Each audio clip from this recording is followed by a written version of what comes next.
17 қаңтарда Қанай жаңа бейнебаянын ел назарына ұсынды. Әннің аты «Мың мен». Жалпы бұл әнде мен депрессияға кіріп кеткен адамдарға арнаған әнім ғой.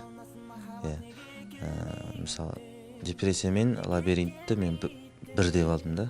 Нұрболат, сонда сен депрессияда болдың ба? Негізі сол уақыттарда мен өзім бір депрессияда жүрдім.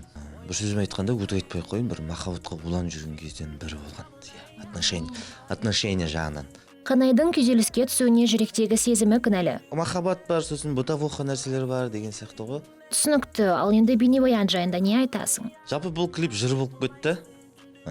Негізі бұл клиптің басты режиссері өзім осы Гакку телеарнасына жасайтын Азамат дейтін оралдық досым. Басында біз күшті қоп қалан сыртына түсіргенбіз. Шығады деп жүрген кезде материал что-то өртеніп кетті ма, бірдеңе болып кетті общем. Бұл бұлыққа кінәлі мына жігіт Азамат Шуинов. Жағдайдың мән жайын былай түсіндіріп берді. Ал баста.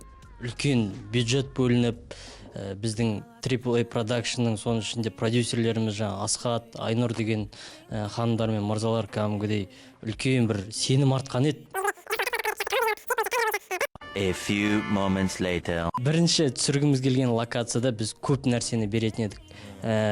Көп нәрсені адамдарға анықтап көрсететін едік. Бірақ камера түсіріп отырған кезде белгілі бір материалды карта қабылдап үлгермей қалған. қанша күндік еңбектері зая кетіп, бәрін басынан түсіруге тура келіпті. 1 сағат жарымдық керемет локацияларды алып, атмосферный муд-видео жасап шығардық. Муд-видео үлкен дәрежеде шықты деп айта алмаймын, бірақ та өзінің берер атмосферасы бар.